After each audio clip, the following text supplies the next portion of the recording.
We need to discuss why amenorrhea isn't normal for athletes, meaning that we need to debunk the myth that losing your period is a sign of being a serious athlete.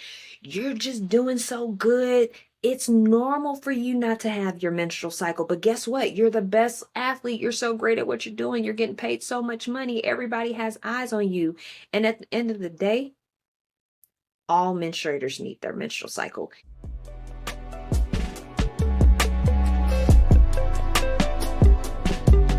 They been cramping my style all week. Craving chocolate treats, checking pants, checking seeds, sipping herbal tea, and fight for menstrual equity. Sheesh, man, I kick Cramp's ass. Kick Cramp's ass. Kick Cramp, ay. Kick Cramp, ay. Kick Cramp, ay. Kick Cramp, ay. Kick Cramp, ay. Kick Cramp, ay. You're now tuned in to the Kick Cramp's Ass podcast with your host, Brittany Walker, advocating for menstrual equity, period poverty, and womb wellness. New episodes on Menstruation Mondays. Happy Menstruation Monday, and welcome to the Kick Cramp's Ass podcast, where I'm your host, Brittany Walker. In this episode, we're going to be talking about athletes and their periods. Why? Because today is WNBA Draft Day. For those of you who do not know what that is the Women's National Basketball Association here in the United States. For those of you who are our global listeners, if you paid attention to the Summer Olympics this past summer, where Team USA women's basketball took home the gold, all of those players came from different WNBA teams. All right, guys. So for all the women athletes, for all the sports fans, this episode is strictly for you. And those of you who are interested in learning what women athletes go through is very imperative. So the menstrual cycle, and it's often overlooked on the impact of women athletes. And also amenorrhea is truly prevalent within these athletes, meaning the absence of their actual menstrual cycle. All right, guys. So there are so many other reproductive issues that may impact these athletes, and we just want to get into that today. All right. So we always like to kick off each episode with the I am power statement. I representing inspiration, A representing affirmation, and M representing manifestation. And the I am power statement for today is I am focusing on building a sustainable and healthy athletic journey with a more manageable menstrual cycle. Ashe. And now we also like to give the quote of the day. And today's is, the menstrual cycle is, in the words of Alexander Pope, our inner guidance system, initiating us into and anointing us with an ever deepening revelation and wisdom. And that's by Lucy H. Pierce. In other words, the menstrual cycle is powerful. It is a very important process for women or menstruators, for those who don't identify as a woman. All right, guys. So let me go ahead and take a sip of this good old Cramp Elixir tea. We're going to cut to a commercial break and we'll be right back with you. Have you tried our bestseller, the Cramp Elixir?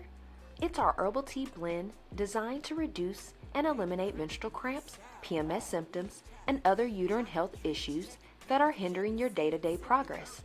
Our elixir may decrease inflammation, reduce stress and anxiety, regulate blood flow, balance your mood, and it can kick cramp's ass. It includes a variety of herbs including hibiscus, red raspberry leaf, calendula, motherwort, ashwagandha, plus more. Head over to kickcrampsass.org and grab yours today. Now, back to the show. Welcome back from that commercial break. We hope that you enjoyed it. The athlete's body has unique demands. The first is high energy expenditure, meaning you're putting out so much energy from your body from the endurance that you're doing, whether that's during training, while you're actually playing the sport that you're in, and also low body fat percentages are required in some sports. So if you're a track star, If you're doing swimming, there's certain gymnastics, there are going to be certain sports that requires your body fat percentage to be super low, in which we need a significant amount of healthy fat in the body to have a regulated menstrual cycle. And then the third high unique demand is physical stress and training intensity. So the stress of being a professional athlete, even if you're not a professional athlete, let's say you're in high school, just the pressure of wanting to win the championship for this season, or maybe for the district or the division that you're in. If you're the star athlete, the pressure that that puts on your body. If you're an athlete that wants to play, but maybe you're on the bench more, that can be added stress as well. And then the actual training intensity, meaning while you're practicing, while you're preparing to play the next game, or doing your training in the off season, it may require high intensity. All right, guys. So we definitely want to talk about how these demands can disrupt the delicate hormonal balance of the menstrual cycle. So first is going to be low energy availability, which is LEA. Now, this is the primary driver of menstrual disturbances in athletes. So LEA occurs when an athlete's energy intake from their food is insufficient to meet the energy demands of both training and essential bodily functions. So that can mean instead of you eating after each workout, you're putting nutrients back into your body to provide the body more energy to keep going. You're not putting any fuel in your body whatsoever. Just drinking water or Gatorade is not going to cut it. Well, we're already going to say no to Gatorade and things of that sort with sports drinks because they have the red 40 dyes, the blue dyes, the yellow dyes, a lot of added sugar that is not good for the body, even though it's supposed to provide electrolytes. We just say go to the fruits and the foods and the items that actually give you natural electrolytes. All right, guys. But again, if you're doing all this high endurance throughout the day and you're not putting enough food in the body, this is going to cause your body to crash, is going to cause your body to not have a regulation in your hormones. So let's talk about how this disrupts your actual hormones. Now, the body senses this energy deficit and it prioritizes survival functions over reproduction, meaning that what your body needs to do to survive on a day to day, the energy it needs to wake up, to even chew your food, to walk, to maneuver, to have brain function is going to supersede your reproduction. And this is where that hormonal imbalance comes into play. Now, how does that impact your cycle? This gives you lower levels of LH, which is your luteinizing hormone, and also your FSH, which is your follicle stimulating hormone. And it disrupts the ovulation process, which is the typically days 12 through 14, which is 1 to 2, maybe even 3 days of ovulation is when the release of the egg is going through the process of the menstrual cycle. All right. And now the subsequent production of estrogen and progesterone by the ovaries leading to irregular cycles. So that could be oligomenorrhea, which means that you have irregular cycles here and there. Maybe one day, I'm sorry, 1 month, you might have a cycle for 3 or 4 days. And then the next month, you might not have a cycle. And then the month after that, you might have a regular cycle. And then the month after that, it might be irregular. Okay. So that's oligomenorrhea.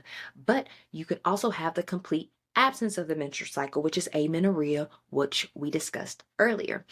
All right, guys. Now, this then causes the body to have stress responses. All right. So intense training, competition, the pressure to perform can trigger the body's stress response. Let me give you a perfect example. I don't talk about the sports that I played, but I have played a array of different sports over time: volleyball, basketball, track, cheerleading, boxing.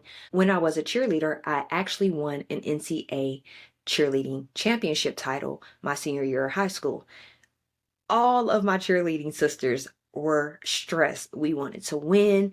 It was a lot going on. And I remember a lot of us were in sync with our cycles. Typically, once one of us started our cycle, within 2 to 3 days, the rest of us started, and everybody's cycles were off. We were all stressed out, just trying to make sure our moves were perfect, the routine stuck.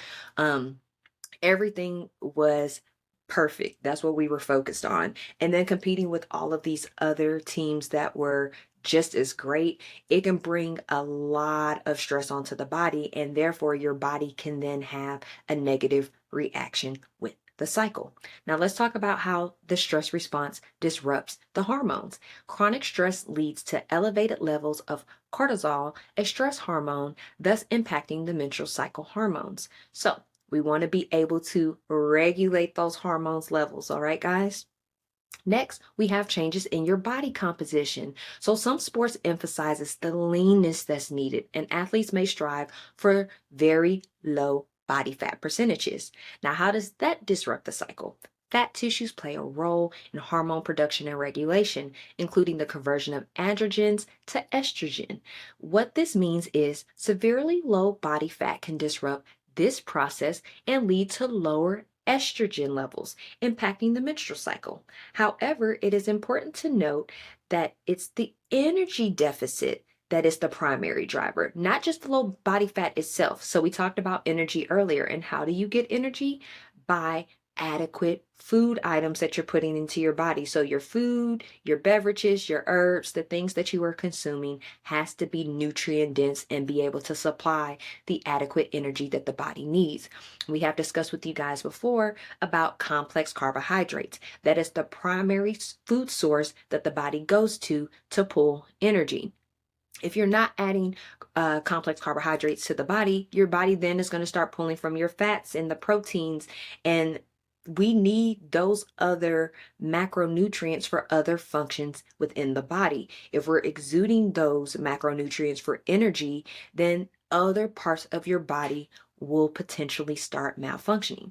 This is why we do not promote the keto diet. The keto diet requires for you to completely eliminate carbohydrates from your body. And all those simple carbohydrates, which are the carbohydrates high in sugar and are hard to break down in the body, that turns into like plaque and glue and hard visceral subcutaneous fats within the stomach, that hard belly fat that's hard to get rid of. That's where the simple carbs come from, not the complex carbs. Complex carbs is what the body needs. So if you're on a keto diet, 10 to 20 years from now, you might start having memory issues or bodily malfunctions because your body no longer has that complex carbohydrate that it requires. All right, guys. So then athletes with low body fat but adequate energy intake may still have regular cycles. All right.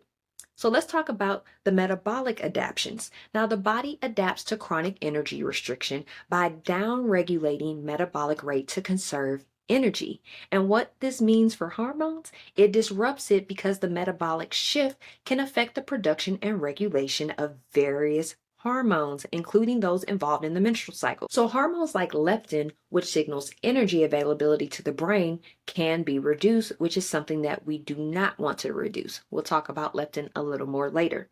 So then let's roll into nutritional deficiencies. So inadequate intake of essential nutrients, even with sufficient overall calorie intake, can still disrupt your hormonal balance. Therefore, if you're not adding in plant proteins, complex carbohydrates, leafy greens, seeded fruits, nuts, seeds, herbs, things that we talk about all the time, is going to be critical, guys. So the importance of adequate calorie intake, macronutrients, like we just stated, and then also micronutrients, which are your vitamins and minerals. We need a lot of calcium, vitamin D, and iron. Calcium you can get from seeded fruits, citrus fruits like orange, grapefruit. We want key limes, lemons. All right, guys. And then various berries. So raspberries, blackberries, blueberries, vitamin D. Everybody thinks you have to get vitamin D from milk and from fortified foods like oatmeal, cereal, things of that sort. But again, that's a synthetic form of vitamin D. The best way that you can get natural vitamin D is to spend time in the sun. You will hear all these studies said, don't go out in the sun, don't go out in the sun. And yes, the sun can be harmful, especially at the peak heat of the day. But first thing in the morning or in the evening after the sun is starting to set, getting adequate vitamin D directly on your skin. So you're having your face out, your arms, your legs for 20 to 30 minutes is sufficient. If you have darker melanated skin, you might need to be in the sun a little longer, maybe 45 minutes to an hour. But allowing your body to absorb natural vitamin D is going to be the best option. And then also iron. We talked about in our book how iron is the world's leading deficiency, and we can't understand why. If iron is in all meats, which are considered the best proteins to have according to Western medical technologies and research, then how is it that we are iron deficient? All right. And of course, with your menstrual cycle, with the loss of blood, you're losing a lot of iron, magnesium, phosphorus, potassium. So we want to be able to make sure that those micronutrients, aka minerals and vitamins, are being replenished within the body. All right, guys. So iron, leafy greens is going to be the best thing to go to. You have legumes. So if you want to do beans, chickpeas, mushrooms, and mushrooms like oyster mushrooms, lion's mane, things of that sort. A mushroom like baby Bella is not going to give you a significant amount of iron in it. All right, guys. So we also want to talk about the female athlete triad. All right, guys, it's something that we want to avoid as an athlete, and also because of the relative energy deficiency in sport, which is red/S. All right, guys. So what that means is the female athlete triad, the three things we want to avoid: the LEA, the low energy availability we were just talking about. All right, guys.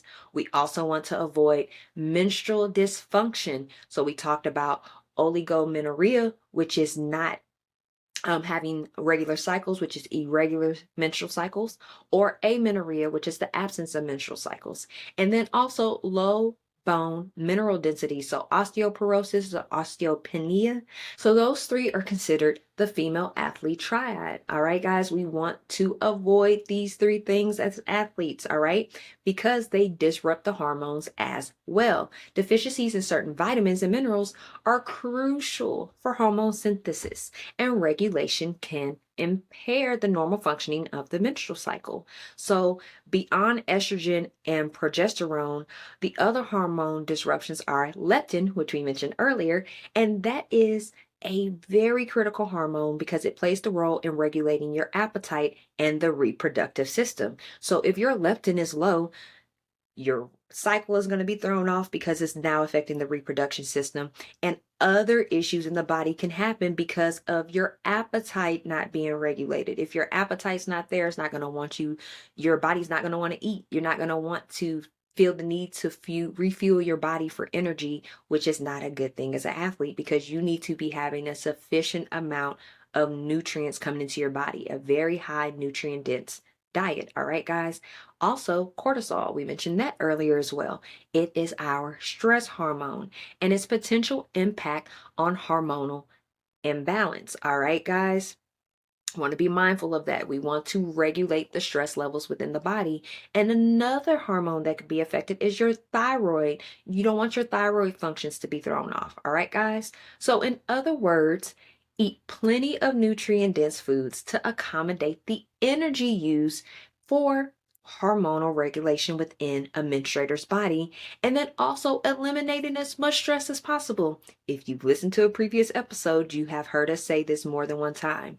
Eliminate anything that does not add any value to your life. This is people, places, or things. All right, guys. So we're going to cut to a quick commercial break, and we'll be right back with you. Tired of clunky remote recordings? Level up with Riverside FM Pro. Get studio quality audio and video, effortless editing with powerful AI tools, and seamless live streaming and collaboration. Become a pro of Riverside.fm and unlock the full potential of your content. Sign up today and make your voice heard. Visit the link in the description of this episode to discover more. Now, back to the show. Welcome back from that commercial break. We hope that you enjoyed it. So to continue on about our athletes, as I have some notable athletes that you guys are aware of, we have Juju Watkins from USC. Shout out to NCAA women's basketball. And we also have one of our favorite players, Jackie Young from the Las Vegas Aces. And in honor of the Las Vegas Aces, with one of our other favorite athletes, A'ja Wilson, we're representing our white tee in our A'ja Wilson mode. Shout out to all the athletes out here doing the thing. with their careers and making so many moves in women's sports. Being an individual from Houston, Texas, I was very young when the WNBA came out. So, being that the Houston Comets won their first four championship titles is history for me and for women's sports. And just being having the opportunity to meet some of those players was very pivotal, and it just made me want to pour into athletes and their menstrual cycle. So this is another reason why we are heavy on athletes today. All right, guys. So let's get back to the show. Let's pick up with what is amenorrhea? We've talked about amenorrhea before in the past. We actually wrote a recent article in KCA, the magazine, about amenorrhea, and we're going to drop the link to that article in this episode so you could check it out and learn more. But defining amenorrhea, there are two types. We have primary and secondary. Primary amenorrhea means that you never had a period before by a specific age, and that's typically by age 15. And then you have secondary amenorrhea, which is cessation of periods after they have started. So that means once you've already proactively had a menstrual cycle, and once your menstrual cycle stops coming, then you will be considered as having secondary amenorrhea. We just want to discuss the prevalence in amenorrhea within athletes because there's just a higher incidence of amenorrhea in certain sports, more specifically in high endurance sports, aesthetic sports. So aesthetic would be gymnastics. We need to discuss why amenorrhea isn't normal for athletes, meaning that we need to debunk the myth that losing your period is a sign of being a serious athlete. You're just doing so good. It's normal for you not to have your menstrual cycle, but guess what? You're the best athlete. You're so great at what you're doing. You're getting paid so much money. Everybody has eyes on you. And at the end of the day, all menstruators need their menstrual cycle. If your body is not having a menstrual cycle, that is actually causing more harm to your body than good. So we want to debunk the idea that amenorrhea is normal for athletes and that it's something that should happen more frequently. Now, we also want to talk about the energy availability equation. So that is when the LEA, again, the low energy availability, can trigger hormonal imbalances, as we mentioned earlier. So there's an actual term for this, guy. So it can't be that amenorrhea should be normal. It cannot be that athletes should just be okay without having a menstrual cycle or irregular menstrual cycles. No, this is not okay. This is something that we have to destigmatize and make better for those who are sacrificing their bodies for their careers, and then also for the entertainment of the individuals that are fans watching these sports. All right, guys. Now, other contributing factors to amenorrhea is alcohol. So if you're having an excessive amount of alcohol consumption, that can lead to amenorrhea. Consuming processed and sugary foods. So if you're not putting that much food into your body to help keep your hormones regulated, and the food that you do put into your body is all processed, sugary, fast foods, fried foods, things that are out of packages, then that's not going to be the best if that's the only type of food that your body is getting, and also not the best type of food to fuel your energy or build your muscle or build your endurance for your specialty. We want to make sure that your competencies and skills and abilities are getting better and not being harmed or hindered because of the lack of energy or nutritional deficiencies that your body could potentially be experiencing. All right, guys, we also want to limit caffeine. Caffeine is a huge contributor to amenorrhea. Too much caffeine in the body can disrupt your hormones, and it can also disrupt your cycle as well. Caffeine also adds inflammation, bloating, heavy bleeding when your cycle is present. It can also disrupt your mood. Again, messing with your hormones, causing mood swings, PMS, and other symptoms that you might not want. All right, guys. Stress is a huge contributing factor. We talked about it earlier, but again, just regulating stress, making sure you're engaging in things that you love to help you relieve the stress and the pressures of being that athlete.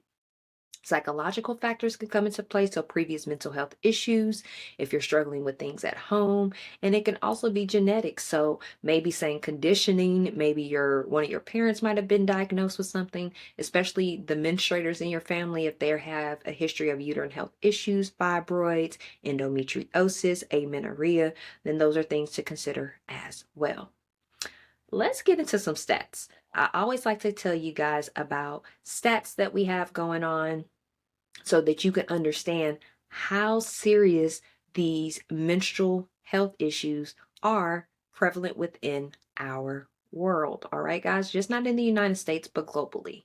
Michelle Bourne advised the prevalence of exercise-induced amenorrhea in athletes range from 5 to 25%, but can be higher depending on the sport and level of competition. This is significantly higher than the 3 to 4% prevalence of secondary amenorrhea in the general population. Now, Rachel Chamberlain discovered among adolescent female athletes, 19 to 54% may experience menstrual irregularities, including amenorrhea. So we're not even talking about college, professional, we're talking strictly elementary, middle school, and then coming into high school. All right, guys? So we also have Marta Gumanova and her research team. They recognize that sports like cycling up to 56% for secondary amenorrhea. A triathlon athlete, around 40% have amenorrhea. And long distance running up to 17% has secondary amenorrhea, often showing higher rates than other athletes. Now, sports also emphasizes leanness, such as arithmetic gymnastics. So up to 25% of those have primary amenorrhea, and 31% of gymnasts have secondary amenorrhea. Artistic gymnastics, around 24% for primary amenorrhea, and then 24% for secondary amenorrhea.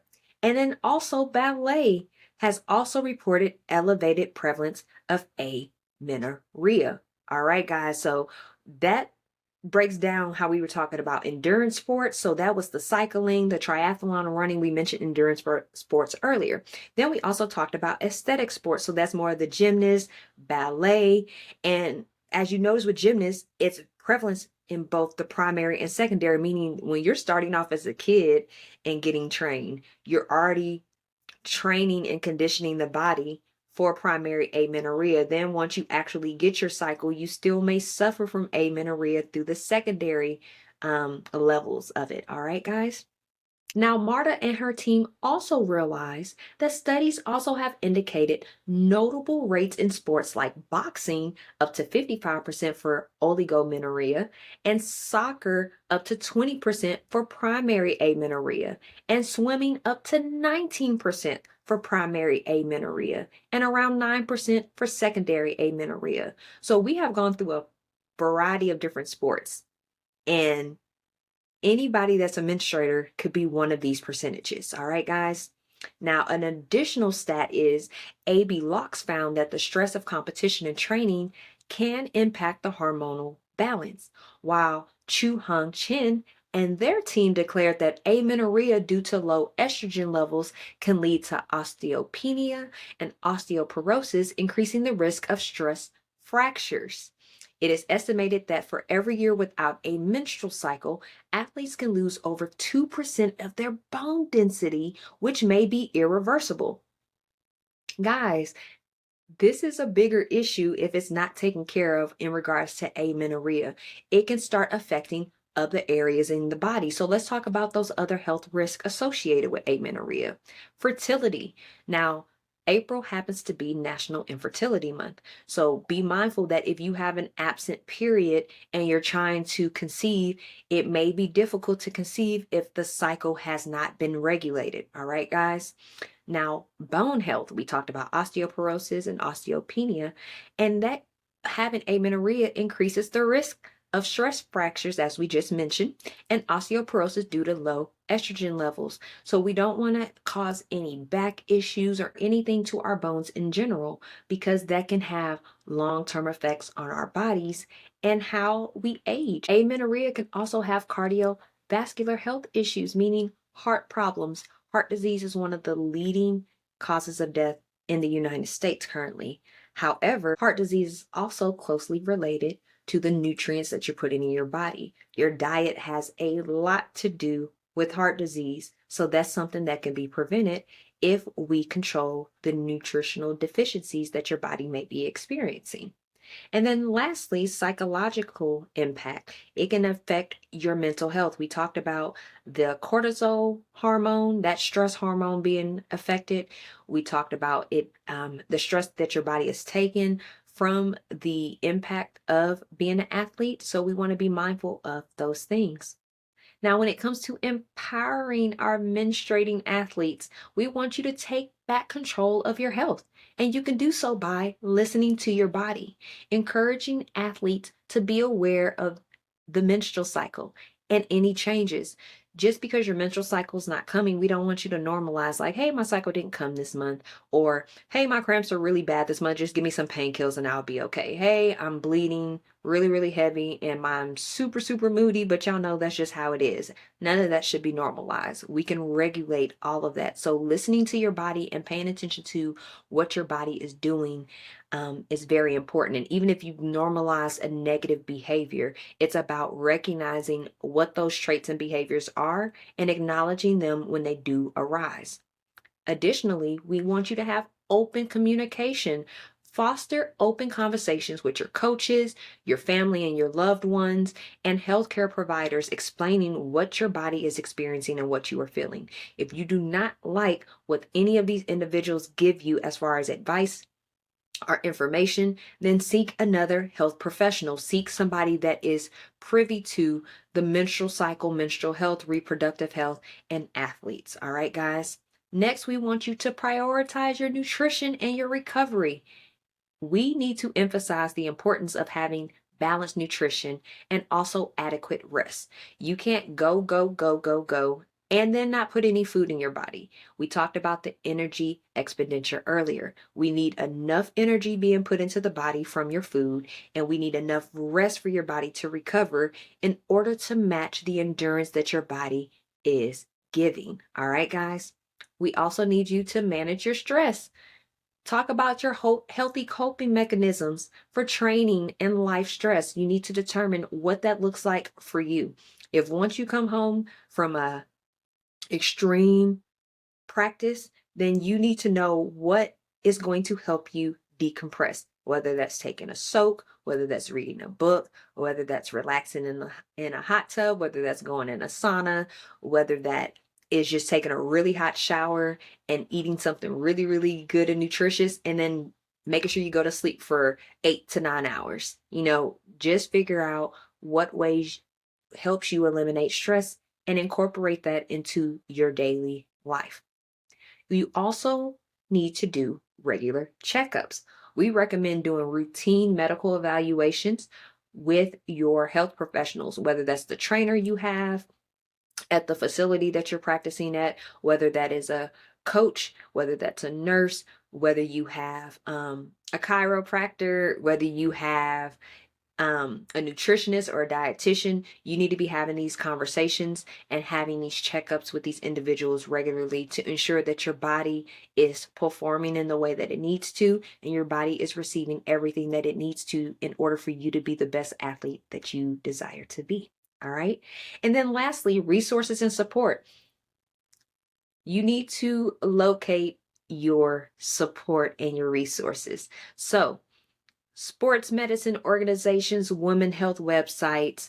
If you're on social media, maybe finding organizations that cater to women's sports, maybe finding a nutritionist or influencer that focuses on healthy and holistic approaches to being an athlete. You need to take time and pour into yourself and invest in yourself. So just finding the right resources, organizations, even talking to your trainers and your coaches, they might be privy to organizations or individuals that can assist you along in this journey. All right, guys, we're going to take a quick commercial break and we'll be right back with you. Periods got you down? Kick cramps to the curb with Pilates for periods. Our online program combines targeted Pilates, soothing yoga, calming meditation, and breath work to help you manage your menstrual cycle naturally. Feel stronger, calmer, and more in control. Reclaim your comfort. Visit Pilates for Periods YouTube page linked in the description of this episode and start your journey to a more manageable cycle today. Now, back to the show. Welcome back from that commercial break. We hope that you enjoyed it. All right, guys, so we're going to talk about options to help you improve your wellness that we have available for athletes. We have our resource center on our website. We have recipes, blogs, research articles, exercise moves, yoga moves, womb terminology, wellness referrals, just so many resources to help you cater to your amenorrhea or just your menstrual health in general. We have our Pilates for Periods, which is our fitness and mindfulness program offering yoga, Pilates, breathwork, and meditation practices.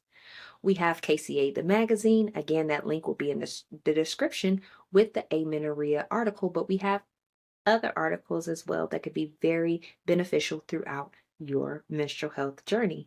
And then sign up for our newsletter on our website. Not only will you get a 15% off coupon once you sign up to our KCA store, but you get to have the option to keep up with the latest news, events, and resources that we send out through our weekly newsletter. All right, guys, we are still accepting listeners' mail, so feel free to comment to this episode, or you can contact us if you want a more intimate setting at contact@kickcrampsass.org, which will be listed in the description of this episode. But we would like to recap today as we discussed athletes and their cycles, how you can prevent amenorrhea, avoiding the female athlete triad and the relative energy deficiency in sport. And we just want to amplify women's sports and make a more manageable menstrual cycle journey for you so that you can enjoy your skills, your career, and then also have life longevity and enjoy your career and not let it be something that is hindered because of your menstrual cycle. All right, guys, be sure to like this podcast. If you're watching the video, you got to see all the great resources that we offer on our YouTube channel and Spotify, Amazon Music, and on Apple's podcast. And then you also can listen to the audio version. All right, guys, subscribing to our website, as we mentioned earlier, will keep you up with the latest news, events, and resources. And signing up to our YouTube channels, both Kick Cramps Ass and Pilates for Periods, will also give you additional resources. All right. So we want to send gratitude out to you all. Thank you so much for tuning in today. And we want to manifest a positive, productive, and peaceful remainder of the day and a menstrual journey ahead. And we look forward to speaking with you on next Menstruation Monday. Peace.